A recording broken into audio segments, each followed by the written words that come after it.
Sarah Martinez pushed her shopping cart through the crowded grocery store, her 7-year-old son Tommy walking beside her. She moved with an easy grace that most people mistook for simple confidence, never realizing that every step was calculated, every glance around the store was a tactical assessment.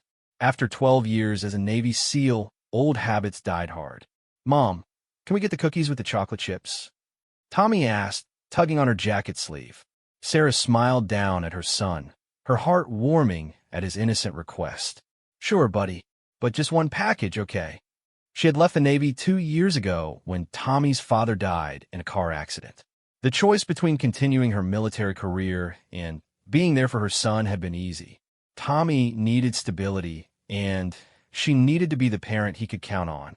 The transition from elite special operations to single motherhood had its challenges, but she wouldn't trade it for anything. As they rounded the corner into the cereal aisle, Sarah noticed 3 men near the back of the store. Something about their positioning triggered her awareness. They weren't shopping. Their eyes scanned the exits, and they kept checking their phones with nervous energy. Her training kicked in automatically, cataloging details without appearing to stare. The first man wore a black hoodie pulled low over his face. Average height, lean build, kept his right hand in his pocket. The second was taller, broader, with tattoos covering his forearms. The third seemed younger, maybe early 20s, constantly shifting his weight from foot to foot. Sarah continued shopping, but she kept Tommy closer to her side. She had learned long ago to trust her instincts, and right now they were telling her something was wrong. "Mom, you're walking really fast," Tommy complained, jogging to keep up. "Sorry, sweetheart," she said, slowing her pace but maintaining her vigilance. "Let's get the milk and head to checkout." As they moved toward the dairy section, she heard raised voices from the front of the store. The manager was arguing with someone about returning merchandise without a receipt. The conversation grew heated, and Sarah noticed the 3 men she'd been watching suddenly move with purpose toward the commotion. That's when she saw the 4th man. He had been concealed behind a display of soup cans, but now he was walking quickly toward the customer service desk where a young cashier stood alone. His hand was inside his jacket, and his movements had the focused intensity of someone about to do something terrible. Sarah's blood ran cold. This wasn't random. This was coordinated. The man in the black hoodie pulled out a gun and pointed it at the manager. "Everyone on the ground. Now!" Screams erupted throughout the store. Shoppers dropped to their knees, some crawling toward exits, others freezing in place. Sarah's mind instantly shifted into combat mode, but she had Tommy to think about. "Mom, what's happening?" Tommy's voice was small and scared. Sarah knelt down and pulled her son behind a large display of canned goods. "Listen to me very carefully, Tommy. We're going to play a game, okay? I need you to stay right here behind these cans and don't move until I come back for you. I don't want to play a game. I am scared. I know, baby. But you're going to be brave for me, right? Like we practiced." She had always taught Tommy about staying calm in emergencies, though she'd hoped they'd never need those lessons. "If anyone comes near you who isn't me, you crawl to the back exit. Can you do that?" Tommy nodded, tears in his eyes, but trying to be brave. Sarah kissed his forehead and handed him her phone.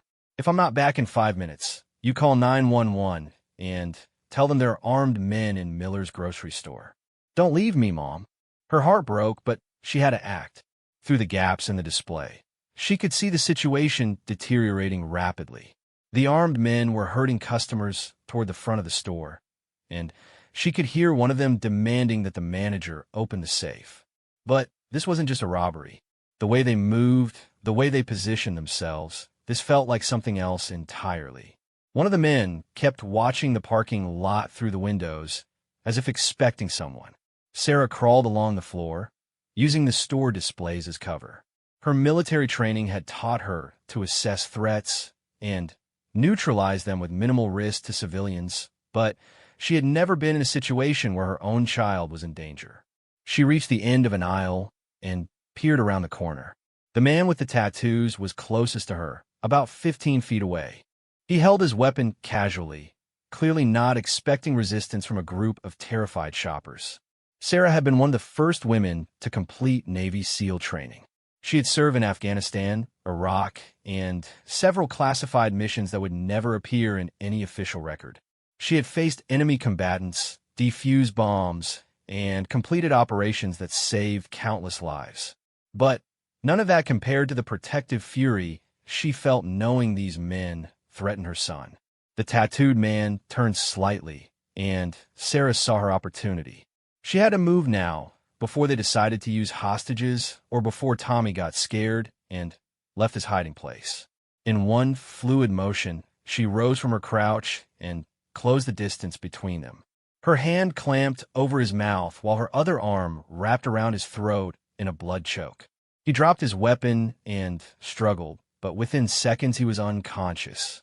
Sarah caught his body and lowered it silently to the ground. She picked up his gun and checked the chamber. Loaded, safety off. These weren't amateurs. "Derek, what's taking so long?" one of the other men called out. Sarah pressed herself against the end cap of the aisle. She had taken down one, but 3 remained, and they would notice Derek's absence soon. She needed to think like the operator she used to be, not like a terrified mother. The youngest man walked toward Derek's last known position, calling his name. Sarah waited until he was close enough, then stepped out behind him. Before he could react, she had him in a chokehold with the gun pressed against his temple. "Drop your weapon and call your friends over here," she whispered in his ear. "Try anything stupid, and you'll regret it." The young man's hand shook as he lowered his gun to the floor. "I can't," he whispered back. "They'll kill me. They'll kill innocent people if we don't stop this," Sarah replied. "What's this really about? This isn't just a robbery." Before he could answer, the man in the black hoodie appeared at the end of the aisle. He raised his gun towards Sarah and the hostage she held. "Let him go, lady, or I start shooting customers." Sarah's mind raced through possibilities. She was outnumbered, outgunned, and her son was hidden somewhere in this store. But she had been in worse situations during her military service, and she had never failed to complete a mission. "You don't want to do this," she called out, keeping the young man between herself and the gunman. "The police are already on their way." "No, they're not. We jammed all cell service in this area. No one's calling for help." That explained why her emergency training had included giving Tommy her phone. These men had planned this carefully, but they had made one crucial mistake. They had assumed everyone in the store was a helpless civilian. Sarah heard movement behind her and spun around to see the 4th man approaching from the other direction. She was trapped in the middle of the aisle with limited cover and hostile forces on both sides. "Last chance, lady. Drop the gun and let Marcus go." Sarah looked at the young man she held. Marcus couldn't be more than 22 or 23. His hands were shaking, and she could feel his rapid heartbeat through his shirt. Whatever these men were planning, he was clearly the weak link. "Marcus," she whispered, "how many innocent people are going to die today if I let you go?" "I don't know," he whispered back. This wasn't supposed to happen like this. The situation was deteriorating rapidly. Sarah could hear crying from the front of the store where the other customers were being held. She thought about Tommy, hidden behind the canned goods, probably terrified and wondering why his mother hadn't come back yet. She had to end this quickly, but she needed more information first. "What do you want?" she called out to the man in the black hoodie. "Money? The safe? What's worth risking all these lives?" "That's not your concern, lady. You got 10 seconds to make a choice." Sarah's tactical mind analyzed the layout of the store, the positions of the gunmen, and the locations of the civilians. She had fought in urban combat situations before, but never with her own child as a potential casualty. She thought about Tommy waiting for her, trusting her to come back. She thought about all the other children in the store who deserved to go home to their families tonight. And she thought about the oath she had taken as a Navy SEAL to protect the innocent. The choice was clear, even if the odds weren't in her favor. "Okay," she said, slowly raising her hands. "I'm going to let him go." But as she loosened her grip on Marcus, she whispered one final instruction in his ear. "When I move, you run toward the back exit. Don't look back." Sarah released Marcus and stepped forward with her hands raised, still holding the gun loosely in her right hand. The man in the black hoodie kept his weapon trained on her, but she could see uncertainty in his eyes. He hadn't expected resistance, and now he wasn't sure how to handle it. "Drop the gun," he ordered. "I'm dropping it," Sarah said, slowly bending toward the floor. But instead of placing the gun down, she rolled forward and came up firing. Her first shot took down the man behind her. Her second shot hit the man in the black hoodie in the shoulder, sending his gun flying. Marcus did exactly what she had told him to do. He ran. Sarah pressed her advantage, moving toward the wounded gunman. But as she reached him, she heard the worst sound imaginable. "Mom! Mom!" Tommy had left his hiding place and was running toward the sound of gunshots, toward her. "Don't me! No! Get back!" But it was too late. The remaining gunman, the one who had been watching the parking lot, saw Tommy running through the store. He grabbed the boy and held a gun to his head. "Drop your weapon now, or the kid dies." Sarah's world stopped. Every instinct screamed at her to take the shot, but Tommy was directly in the line of fire. The gunman was using her son as a human shield, and one wrong move would cost Tommy his life. "Please," she said, lowering her weapon. "He's just a child. Let him go. You should have minded your own business, lady." The gunman's finger tightened on the trigger, and Sarah realized that everything she had fought for, everything she had sacrificed, came down to this moment. Her son's life hung in the balance, and she was powerless to save him. That's when she remembered something her instructor had told her during SEAL training. When you have no good options, create one. Sarah looked at Tommy and saw something in his eyes that gave her hope. Despite his fear, he was listening, waiting for her signal. She had taught him to be strong, to be brave, and to trust her completely. "Tommy," she said softly, "remember what we practiced about being small?" Tommy's eyes widened slightly. They had practiced emergency drills at home, including what to do if someone ever grabbed him. He knew exactly what his mother was asking. "On 3, Sarah whispered, so quietly only Tommy could hear. 1. The gunman's attention was focused on Sarah, not expecting a 7-year-old to be capable of tactical thinking. 2. Tommy tensed, ready to move. 3. Tommy dropped to the ground and rolled away from the gunman, just as Sarah had taught him. In the same instant, Sarah took the shot that would determine whether they both lived or died. The shot rang out through the grocery store, echoing off the walls like thunder. Sarah's bullet found its mark, striking the gunman in the chest before he could react to Tommy's escape. He fell backward, his weapon clattering across the floor. "Tommy!" Sarah rushed to her son, who was curled up behind a shopping cart. She wrapped her arms around him, checking frantically for any injuries. "Are you okay? Are you hurt?" "Mom, I did what you said," Tommy whispered, his small body shaking against her. "I got small and rolled away." "You did perfect, baby. You were so brave." Sarah held him tight, her heart still pounding from the terror of seeing a gun pointed at her child's head. "It's over now." But even as she comforted Tommy, Sarah's tactical awareness remained active.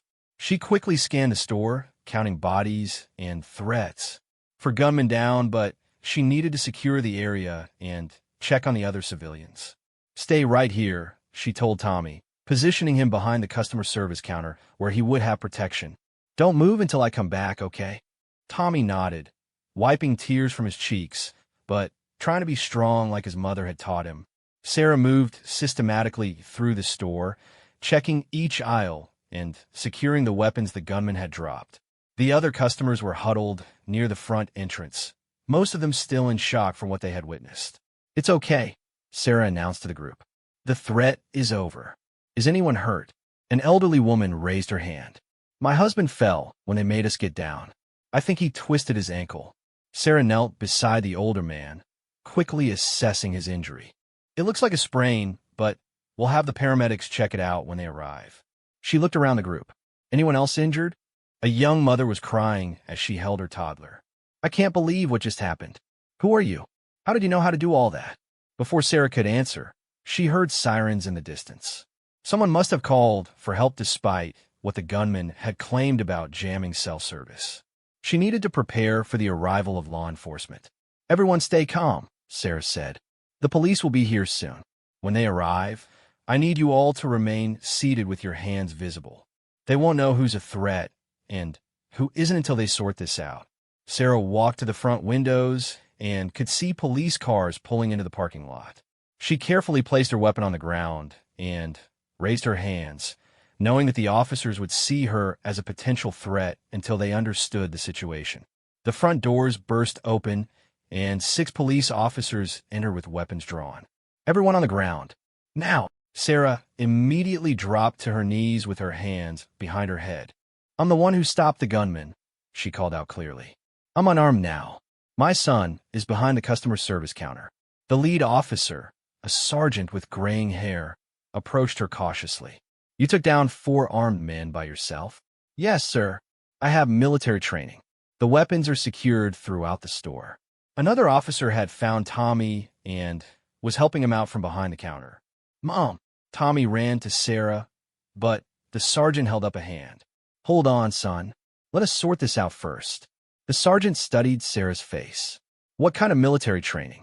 Navy SEAL, sir. Retired 2 years ago. The sergeant's eyebrows rose. SEAL, you're serious? Yes, sir. Petty Officer First Class Sarah Martinez, retired. Service number 123-456-7890. One of the other officers was checking the gunman throughout the store. Sergeant, we've got 4 suspects down. 3 unconscious, 1 deceased. Multiple weapons recovered. Any civilians hurt? Possible sprained ankle on an elderly male, but everyone else appears unharmed. The sergeant looked back at Sarah. Ma'am, I'm going to need you to come with us to answer some questions, but first, tell me exactly what happened here. Sarah gave him a quick rundown of the events, from first noticing the suspicious behavior to the final confrontation. As she spoke, she watched the sergeant's expression change from skepticism to amazement. You did all this to protect your son and a bunch of strangers? I did it because it was the right thing to do, Sarah replied. These men weren't just here to rob the store. Something else was going on. As if summoned by her words, 2 men in dark suits arrived at the scene. They flashed badges to the sergeant and asked to speak with him privately. Sarah couldn't hear their conversation, but she could see the sergeant nodding and glancing in her direction. One of the suit-wearing men approached her. Ms. Martinez? Agent Thompson, FBI. We'd like to speak with you about what happened here today. Of course.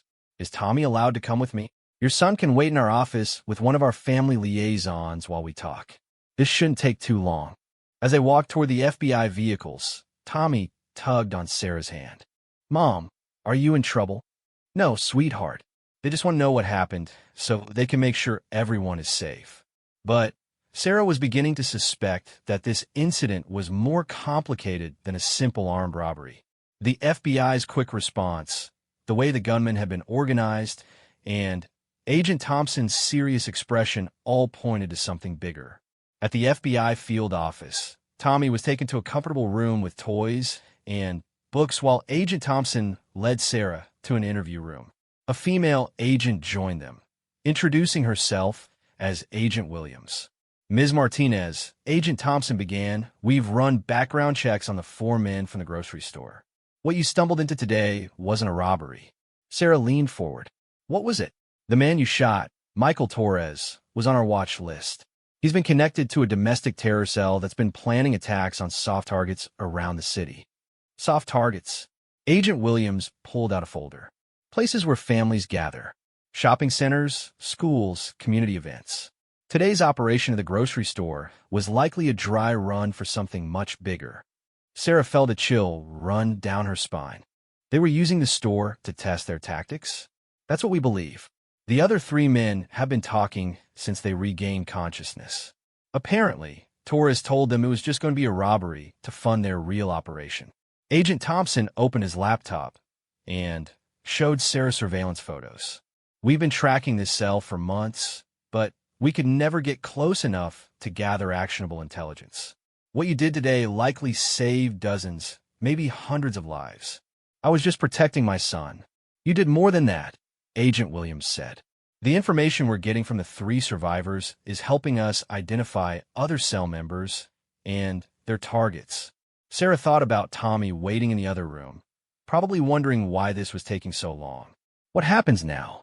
Now, you go home to your son and try to get back to normal life, Agent Thompson said.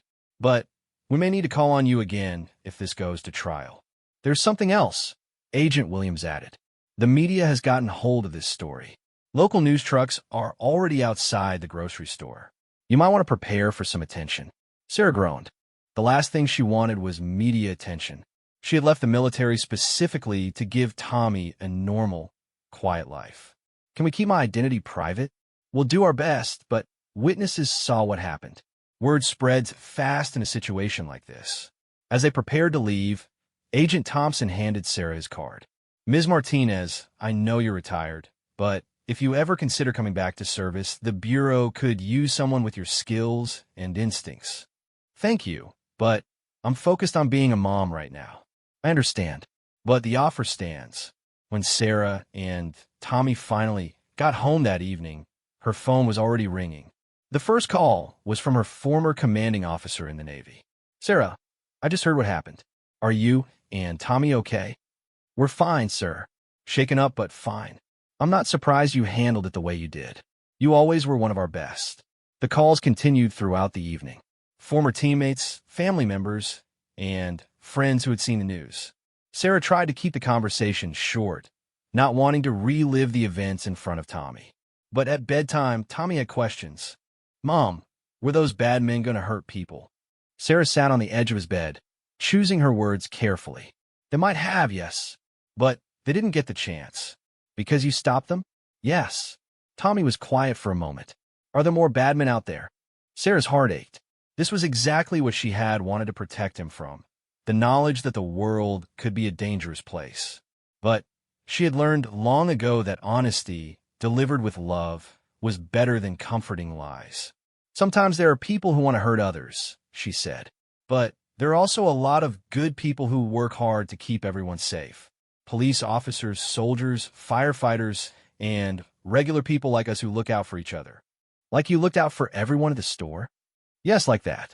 Tommy reached up and hugged her. I'm proud of you, Mom. Sarah felt tears prick her eyes. I'm proud of you too, buddy. You were so brave today. As she tucked him in and turned off the light, Sarah reflected on the day's events. She had thought her days of combat and high-stakes situations were behind her. She had been ready to embrace the simple challenges of parenthood and civilian life. But today had reminded her that her skills, her training, and her instincts were still part of who she was. The question was, what was she going to do with that knowledge?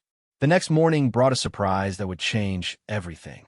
Sarah woke up to find news vans parked outside her house, and reporters asking her neighbors about the mystery woman who took down 4 armed terrorists. Her phone was buzzing with missed calls and text messages. But one message caught her attention immediately. It was from General Patricia Hayes, one of the highest-ranking women in the U.S. military. Sarah, we need to talk. Can you call me as soon as possible?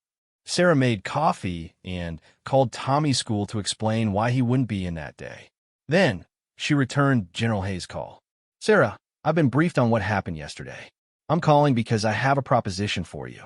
General, I appreciate any offer, but I'm committed to raising my son. I understand that, and I'm not asking you to leave him. What I'm proposing is something different. Something that would allow you to use your skills to protect people like Tommy, while still being the mother he needs. Sarah was intrigued despite herself. What kind of something? There's a new task force being formed. Domestic counterterrorism, focused on protecting civilian targets. It's based here in the city, no deployments, no long-term separations from family. Think of it as being a first responder with military-level training. I'm listening. The pay is excellent, the hours are flexible, and Tommy could even come to the office when needed. We have on-site childcare and family support services. Sarah looked out her window at the news vans. General, I need time to think about this. Of course. But, Sarah, what happened yesterday proves something important. You can't just turn off who you are. You're a protector. It's in your DNA.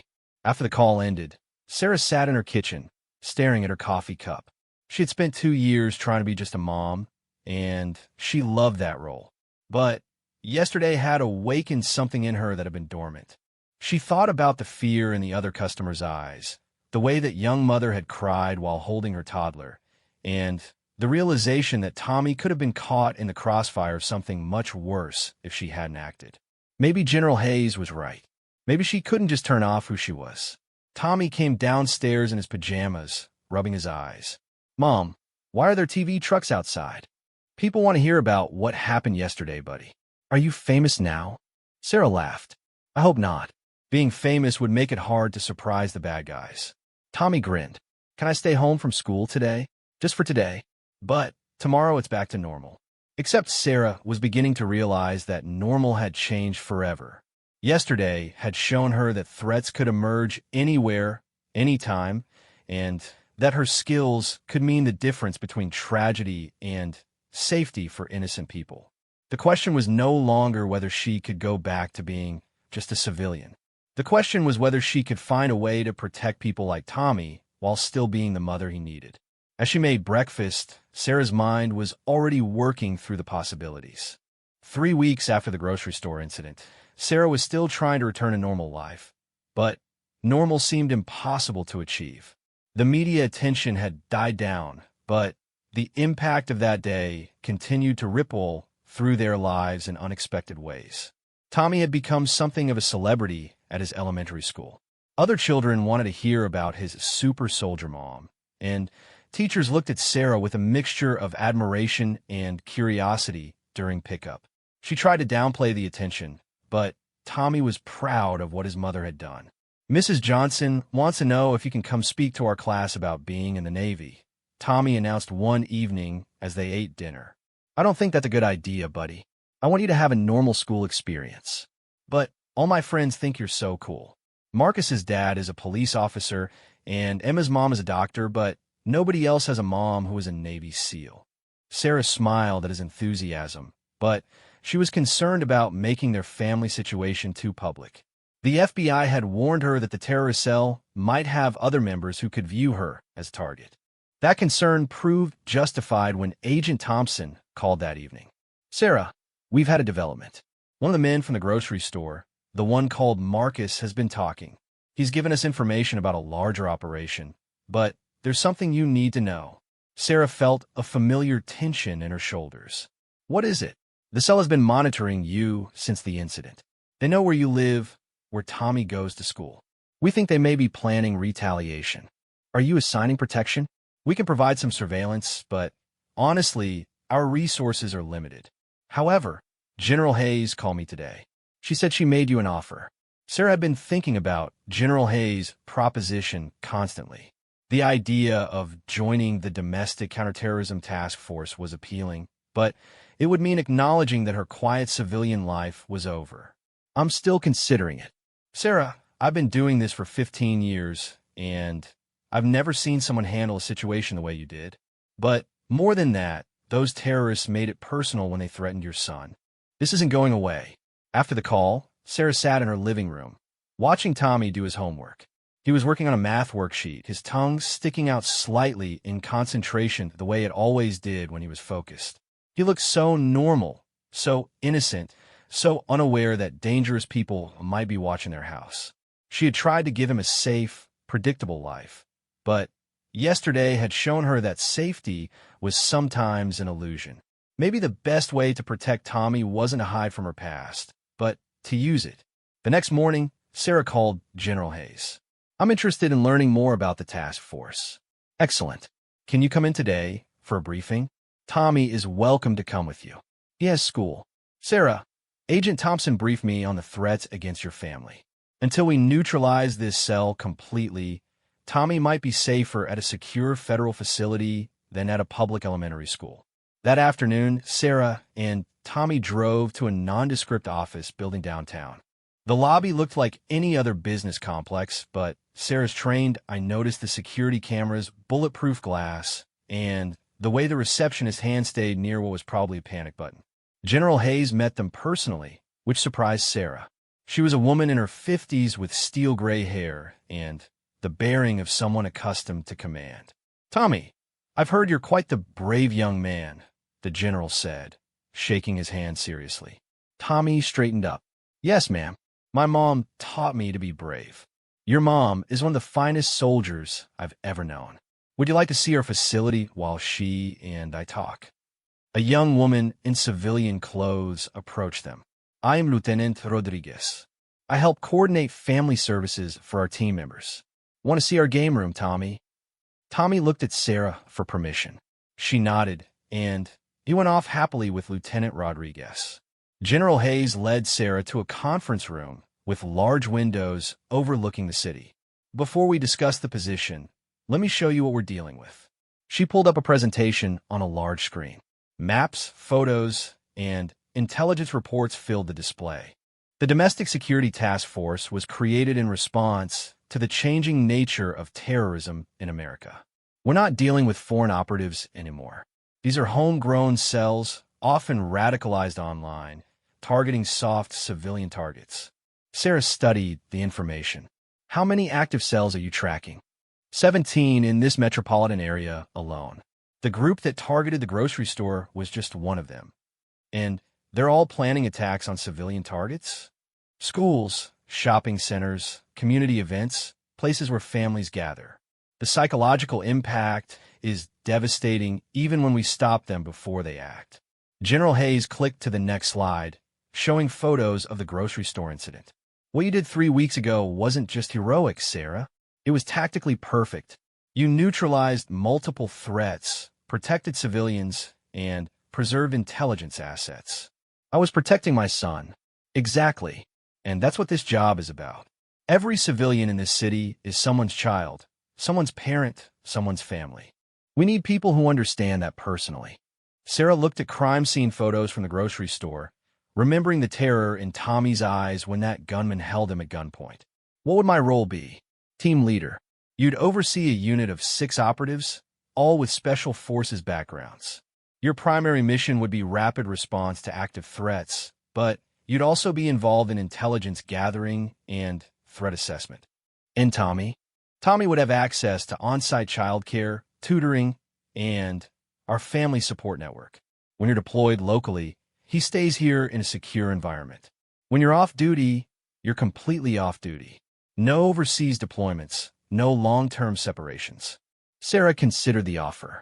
It would mean admitting that her attempt at normal civilian life was over, but it might also mean ensuring that other families never faced what she and Tommy had experienced. I need to see the facility and meet the team. Of course.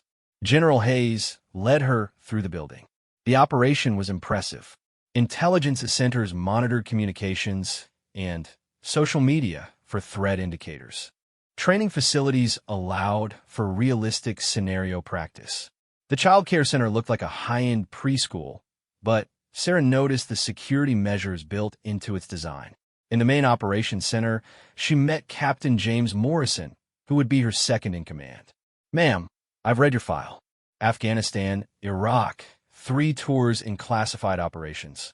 I serve in Rangers, but I've never seen records like yours. Thank you, Captain. What's your assessment of the current threat level? Morrison's expression grew serious. Hi. The cell from the grocery store was planning something for next month. We think it was going to be a coordinated attack on multiple targets during the holiday shopping season. Sarah felt a chill. Multiple targets, shopping malls, movie theaters, maybe schools. The idea was to create maximum panic right before Christmas. How many potential casualties? Conservative estimate? Several hundred. Worst case. We don't want to think about worst case. Sarah thought about Tommy getting excited about Christmas, about all the families who would be shopping and celebrating, completely unaware of the danger that had been planned for them. When would I start? General Hayes smiled. As soon as you accept the position. That evening, Sarah discussed the decision with Tommy over dinner.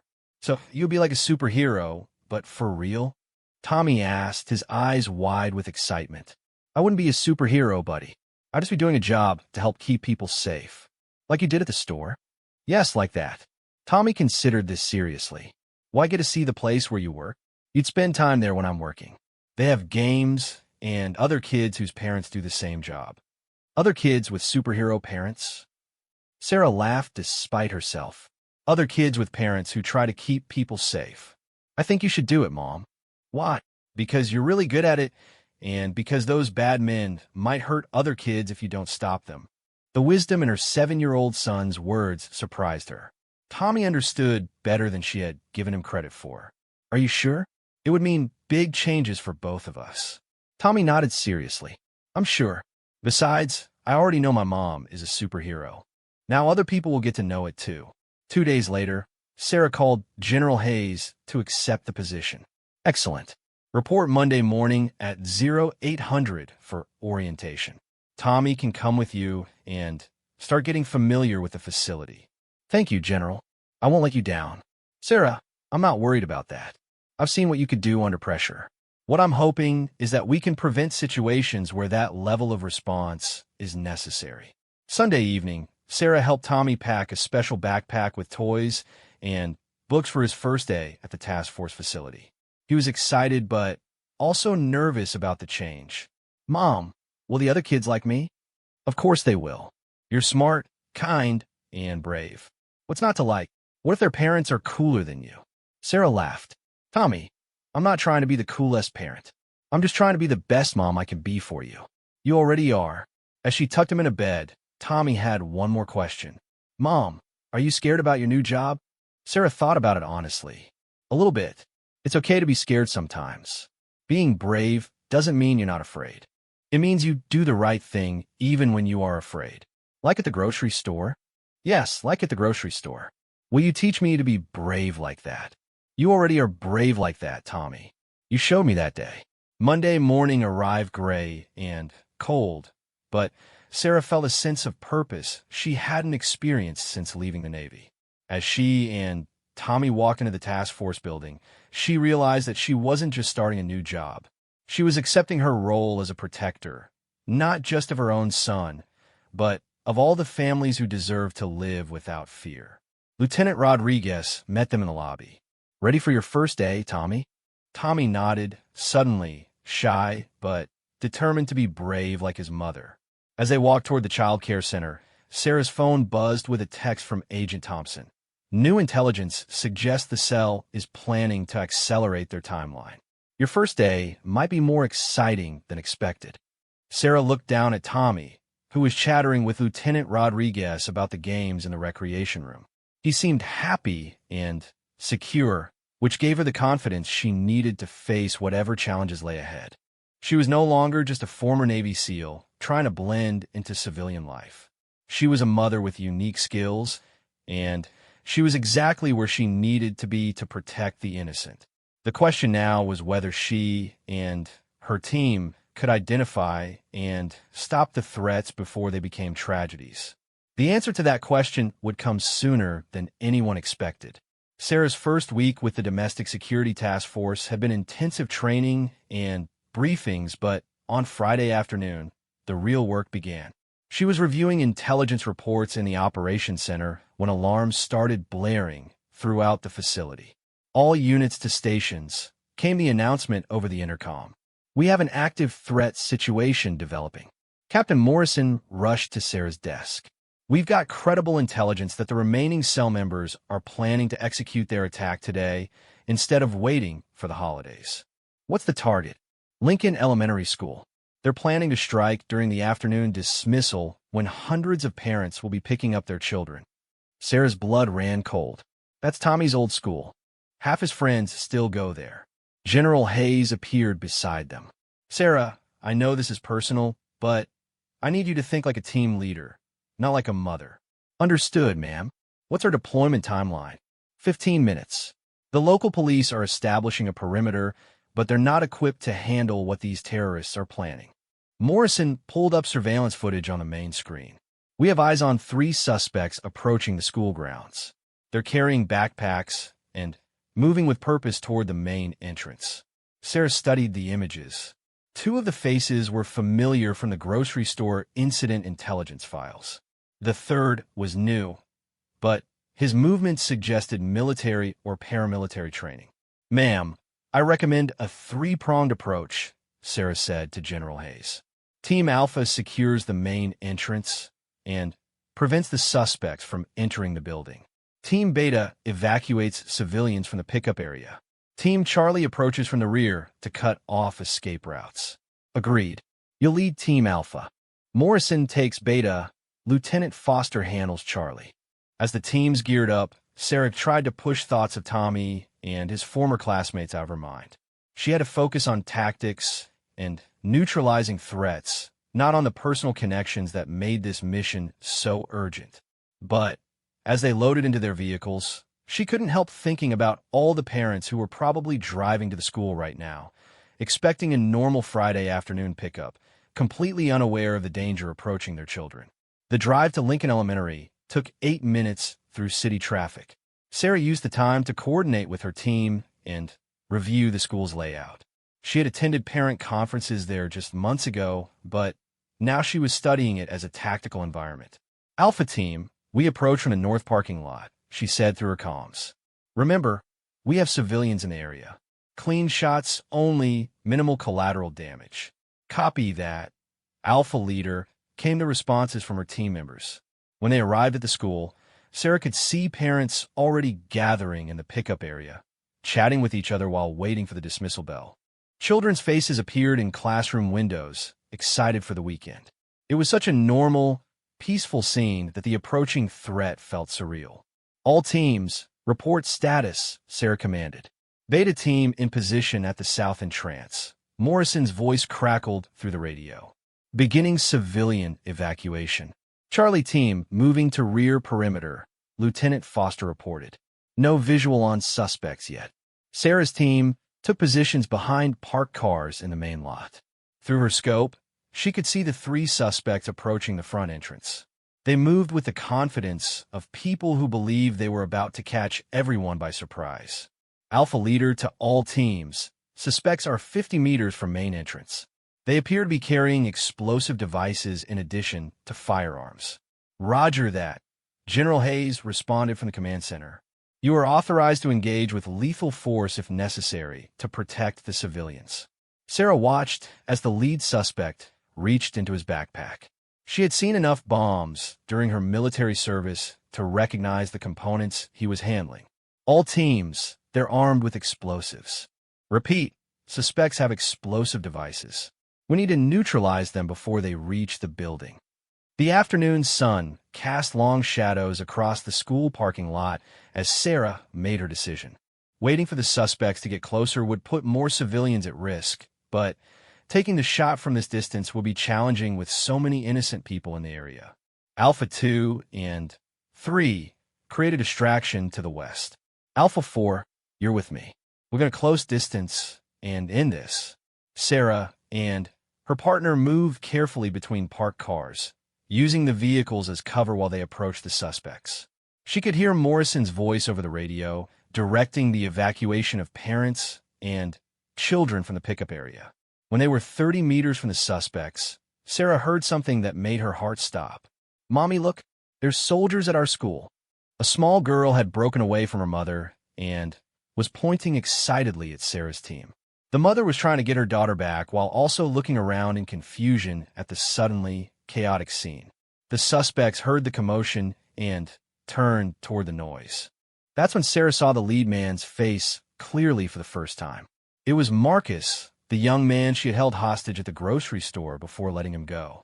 Their eyes met across the parking lot, and Sarah saw recognition and hatred in his expression. It's her, Marcus shouted to his companions. The woman from the store. Sarah's tactical mind processed multiple scenarios in seconds. Marcus and his team were now aware they had been discovered, but they were still carrying explosives near a school full of children. She couldn't let them get closer to the building, but she also couldn't risk a firefight with civilians in the crossfire. Alpha Leader to all teams, we've been made. Suspects are aware of our presence. Moving to engage. Sarah broke cover and ran toward the suspects, her weapon raised. Drop your weapons. Get on the ground now. Instead of complying, Marcus reached for his backpack. Sarah could see the detonation device in his hand. She had perhaps 2 seconds to make a decision that would determine whether dozens of children and parents lived or died. Sarah took the shot. Her bullet struck Marcus in the shoulder, spinning him around and causing him to drop the detonation device. But the other two suspects immediately opened fire, forcing Sarah to dive behind a minivan as bullets shattered the windows around her. Alpha leader taking fire. Need immediate backup. Her team moved in from different angles, but the remaining suspects had taken cover behind a school bus. Parents were screaming and running with their children, creating chaos that made it difficult to distinguish targets from civilians. "This is Alpha 4. Her partner's voice came through the radio. "I have a clear shot on suspect 2. "Take it," Sarah ordered. The second suspect went down, but the third had disappeared behind the school bus. Sarah could hear him moving, but she couldn't see him. "All units, we have one suspect unaccounted for. He may be trying to reach the school building." That's when she heard the worst possible sound. The school bell ringing to signal dismissal. In moments, hundreds of children would be walking out of the building, directly into the path of an armed terrorist. Sarah abandoned her cover and ran toward the school entrance. She had to reach the suspect before he could get to the children. As she rounded the back of the school bus, she saw him. He was carrying what looked like a pipe bomb and running toward the main doors where children were already beginning to emerge. "Stop! Federal agent!" The suspect turned and raised his weapon toward her, but Sarah was already moving. Her military training had taught her to think 3 moves ahead, and she had anticipated this exact scenario. Instead of taking cover, she continued running straight toward him while firing. Her first shot missed, but it forced him to duck. Her second shot hit his leg, causing him to stumble. Her third shot ended the threat permanently. Sarah reached the school entrance just as teachers began opening the doors to release the children. She quickly identified herself to the school principal and helped coordinate the lockdown procedures until the area could be completely secured. Alpha leader to command. All threats neutralized. School is secure. "Excellent work, Alpha team," General Hayes responded. "Emergency services are en route to process the scene." As Sarah helped organize the systematic release of children to their parents, she realized that this was exactly why she had needed to take this job. These terrorists had chosen to target a school specifically because they wanted to hurt children and terrorize families. But they had made one crucial mistake. They had underestimated the lengths that a mother would go to protect innocent children. An hour later, after the scene had been secured and statements had been given, Sarah finally returned to the task force facility. Tommy was waiting for her in the family center, working on a puzzle with some other children. "Mom, how was your first real mission?"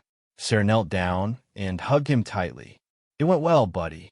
Some bad people were planning to hurt children at school, but we stopped them." "Like you stopped the bad people at the grocery store?" "Yes, like that." Tommy looked up at her with serious eyes that seemed older than his 7 years. "Mom, I'm proud that you protect people, but I'm glad you came back safe. I'll always come back to you, Tommy. That's a promise." General Hayes approached them, having overheard the conversation. "Sarah, excellent work today. The intelligence we gathered from this operation has already led to arrests in 3 other cities." "Thank you, ma'am. But I have to ask, are we making a difference? It seems like there's always another threat, another cell planning something terrible." "You saved approximately 300 children and their families today," General Hayes said quietly. "Some of them will never even know how close they came to tragedy. That's the nature of prevention work. The victories are measured in tragedies that never happen." As Sarah and Tommy drove home that evening, she reflected on the day's events. When she had left the Navy 2 years ago, she thought she was done with warfare. But today had shown her that the battlefield had simply changed location. The threats weren't coming from foreign enemies in distant countries anymore. They were coming from radicalized individuals in her own community, targeting the most innocent and vulnerable members of society. But for the first time since leaving the military, Sarah felt like she was exactly where she belonged. She wasn't just a former soldier trying to fit into civilian life. She was a mother using her skills to protect other people's children. "Mom, can I tell the kids at school about your job?" Tommy asked as they pulled into their driveway. "What would you tell them?" "That my mom catches bad guys so other kids can be safe." "That's exactly right, buddy." As they walked into their house, Sarah's phone rang. It was Agent Thompson. "Sarah, we've had a breakthrough. The intelligence from today's operation has led us to the main organizer of the entire network. We think we can roll up the whole operation, but we need to move fast.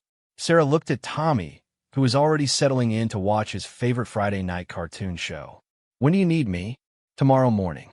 This could be the mission that ends the threat to your family permanently. Sarah realized that her new life was just beginning.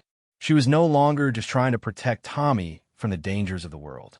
She was actively working to make the world safer for all children. The question now was whether one final mission could truly end the threat that had brought such darkness into their lives. Saturday morning arrived with unexpected snow, coating the city in a blanket of white that made everything look peaceful and innocent.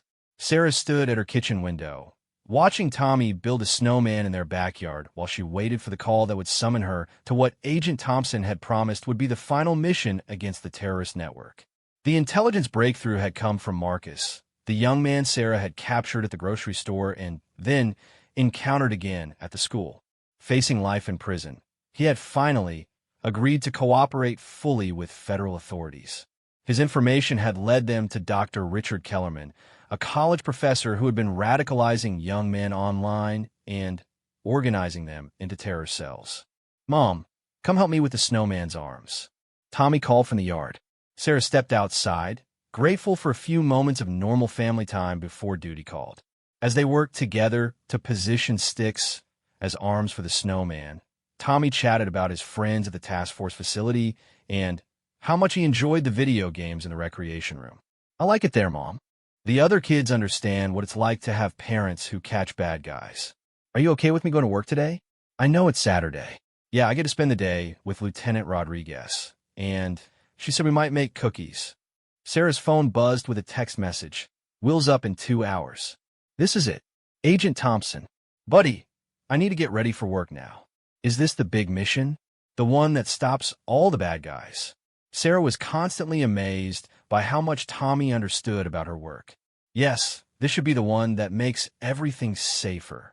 Be careful, Mom. I need you to come home. I will always come home to you. That's a promise." 2 hours later, Sarah was in the operations center receiving her final briefing. Dr. Kellerman had been tracked to a warehouse complex on the outskirts of the city, where intelligence suggested he was meeting with representatives from 3 other terror cells to coordinate a major attack. General Hayes stood before the assembled team. "This operation will involve coordination between our task force, FBI tactical teams, and local SWAT. Our job is to secure Kellerman and any intelligence materials while neutralizing armed resistance." Captain Morrison pointed to the warehouse layout on the main screen. "Thermal imaging shows at least 8 individuals inside the main building. We've identified vehicles belonging to known cell members in the parking area." Sarah studied the intelligence photos. These weren't desperate young men like Marcus anymore. The individuals they were tracking appeared to be experienced and well-funded. Some had military training, others had engineering backgrounds that would allow them to build sophisticated explosive devices. "What's the civilian threat if this operation goes wrong?" Sarah asked. "The warehouse is isolated, but there's a residential neighborhood approximately half a mile away," Agent Thompson replied. "Intelligence suggests they may have enough explosive materials to level several city blocks." Sarah thought about Tommy building his snowman, about all the families in that neighborhood who were probably having quiet Saturday mornings, completely unaware that their safety depended on the success of this mission. "Ma'am, I recommend overwhelming force and speed," Sarah told General Hayes. "These men have had weeks to prepare defensive positions. The longer we give them to react, the more dangerous this becomes." "Agreed." Alpha Team takes the main entrance. Beta and Charlie Team secure the perimeter and cut off escape routes.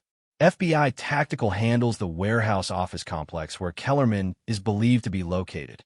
As the teams loaded their equipment, Sarah felt the familiar pre-mission focus settling over her mind. This was different from the reactive situations at the grocery store and the school. This was a planned military operation against a prepared enemy position. But it was also personal in a way that none of her previous military missions had been. These people had threatened her son had planned to murder children and had forced her family to live under the shadow of violence. The drive to the warehouse took 30 minutes through increasingly sparse suburban areas. Sarah used the time to review intelligence photos and coordinate with other team leaders via radio. Alpha leader to all units. Remember that our primary objective is to capture Kellerman alive. His intelligence value is enormous. But if civilian lives are threatened, we neutralize threats first and worry about intelligence second. Copy that. Alpha leader came the responses from her team. When they arrived at the warehouse complex, Sarah could see why this location had been chosen. Multiple buildings, numerous exits, plenty of vehicles for escape attempts, and isolation that would give the terrorists time to react to any approach. Alpha team, we approach from the north. Beta and Charlie, take your positions, but do not advance until Alpha engages. Sarah and her team move carefully through the snowy parking lot, using abandoned vehicles as cover. The winter morning was eerily quiet except for the crunch of snow under their boots. When they were 50 meters from the main entrance, everything went wrong. Alpha leader, this is Charlie team. We're taking fire from the east building. Multiple hostiles with automatic weapons. Sarah heard the distinctive sound of AK-47s echoing across the warehouse complex. This wasn't just a meeting of terrorist leaders. This was a trap, and they had walked right into it. All units, we have multiple armed hostiles. This is now a full combat situation. Sarah's team took cover behind concrete barriers as bullets began striking around them. Through her scope, she could see muzzle flashes from at least 3 different buildings. Alpha 2, can you get eyes on Kellerman's location? Negative. Alpha leader. Too much incoming fire to advance. Over the radio, Sarah could hear Morrison coordinating Beta team's response to heavy resistance from the south perimeter. Lieutenant Foster was calling for medical assistance for a wounded Charlie team member. This was exactly the kind of complex, multi-building combat situation that Sarah had trained for during her Navy SEAL career, but it was also the kind of situation where good people could die if the operation wasn't executed perfectly. Alpha leader to command. We need immediate air support for surveillance. The thermal intelligence was wrong. We're facing a much larger force than anticipated. Roger. Alpha leader. Drone support is en route. Sarah made a tactical decision that would have surprised her military instructors. Instead of calling for backup and waiting for overwhelming force, she decided to press the attack immediately. Alpha team, we're going to end this fast. Every minute we give them to organize is another minute they can call in reinforcements or escape with intelligence materials. Sarah led her team in a coordinated assault on the main building, using smoke grenades for cover and precise fire to suppress the defenders. They reached the entrance in less than 2 minutes. The interior of the warehouse was a maze of shipping containers and improvised defensive positions. Sarah's team cleared it systematically, room by room, corridor by corridor. Alpha leader, we've secured the main floor. Moving to the office level where Kellerman was last seen. As they climbed the stairs to the warehouse offices, Sarah could hear the fighting outside beginning to diminish. Morrison's voice came over the radio. Beta team has secured the south building. For hostiles down, 2 captured. Charlie team has the perimeter secure, Foster reported. Medical is treating our wounded. Injuries are non-life-threatening. Sarah reached the office level and immediately saw signs of recent evacuation. Computer equipment was still running, but papers had been hastily gathered and removed. Dr. Kellerman had escaped, but perhaps not with everything they needed. Alpha 4, secure those computers. Alpha 2 and 3, check the remaining offices. As Sarah entered what appeared to be Kellerman's main office, she found something that made her blood run cold. Pinned to the wall was a detailed map of the city with multiple locations marked in red. Schools, shopping centers, movie theaters, even Tommy's daycare center at the task force facility. Command, this is Alpha leader. We have intelligence indicating planned attacks on multiple civilian targets throughout the city. The scope of this operation was much larger than we anticipated. Roger that. How current is the intelligence? Sarah checked the dates on the planning documents scattered across Kellerman's desk. Some of these plans are dated for next week. They were planning coordinated attacks during the pre-Christmas shopping period. Agent Thompson's voice came through the radio. Sarah, we've captured Kellerman attempting to flee in a vehicle at the outer perimeter. He's been wounded but is alive and conscious. Excellent. I'm securing intelligence materials from his office. As Sarah gathered documents and computer drives, she realized the full scope of what they had interrupted. Kellerman's network had been planning attacks that would have killed hundreds of innocent people and terrorized the entire metropolitan area during the holiday season. But more than that, she found evidence that the network had international connections and funding sources. This wasn't just a domestic terror cell.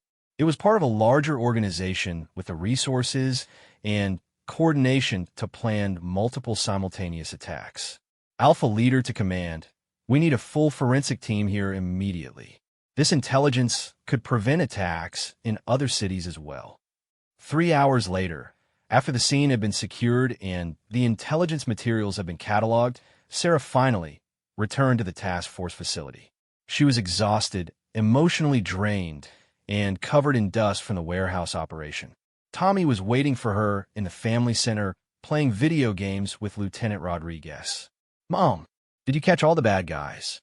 Sarah sat down beside him and pulled him into a hug. We caught the main bad guy and stopped them from hurting people. Does that mean we're safe now? Sarah thought about the intelligence they had recovered, about the international connections they had discovered, and about the ongoing investigations that would follow this operation. We're much safer than we were this morning, she said honestly. But there will always be people who want to hurt others. That's why there will always be people like me and my team who work to stop them. Tommy looked up at her with serious eyes. Will you keep doing this job? Do you want me to? Yes, because you're really good at protecting people, and the world needs people who are good at protecting others. General Hayes approached them, having overheard their conversation. Sarah, I wanted to personally thank you for your leadership today. The intelligence we recovered has already led to arrests in 6 other cities. Thank you, ma'am. But I need to ask, what happens now? Kellerman was clearly part of something bigger. Now we work with federal partners to track down his international contacts and funding sources. It's going to be a long investigation, but today's operation broke the back of the immediate threat to this city. That evening, as Sarah and Tommy ate dinner together, she reflected on how much their lives had changed since that day in the grocery store. She had thought she was just protecting her son from a group of criminals, but that single act of courage had led her to discover her true calling. She was no longer trying to hide from her military background or pretend to be just another civilian parent. She had found a way to use her unique skills to protect not just Tommy, but all the children and families in their community. Mom, I'm proud of you, Tommy said as they finished their meal. I'm proud of you too, buddy.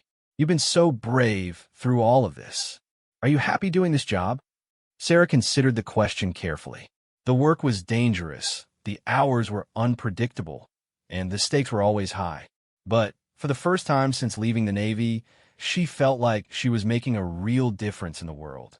Yes, I'm happy. I'm doing what I was meant to do. As I cleaned up dinner and got ready for Tommy's bedtime routine, Sarah's phone rang one final time. It was Agent Thompson. Sarah, I have news about Kellerman. He's talking. The intelligence he's providing is going to help us shut down terror networks across the entire country. That's great news. There's something else. The Justice Department wants to create a new task force based on our model here. They want to know if you'd be interested in leading it. Sarah looked at Tommy, who was building with his blocks in the living room, completely absorbed in creating something new and beautiful. I'm interested in hearing more, but my conditions remain the same. Tommy comes first, always. Of course. That's actually part of what makes you so effective. You understand what you're really fighting for. After the call ended, Sarah sat on the couch next to Tommy, watching him play. She had spent 2 years trying to give him a normal, quiet life, but she had learned that sometimes the best way to protect what you love is to stand up and fight for it. She was no longer just a former Navy SEAL trying to blend into civilian life. She was a mother who had found her calling as a protector of innocence, and she was exactly where she belonged. The threats would continue to evolve, and there would always be people who chose violence over peace. But there would also always be people like Sarah, people willing to stand between the innocent and those who would harm them. As Tommy drifted off to sleep that night, Sarah made him the same promise she had made every night since that first day in the grocery store. I will always come home to you. But now that promise carried additional weight. She wasn't just promising to survive whatever dangers she faced in her work. She was promising to help create a world where he could grow up safe, where other children could play without fear, and where families could live normal, peaceful lives without the shadow of violence. It was a big promise, but Sarah Martinez was exactly the right person to keep it.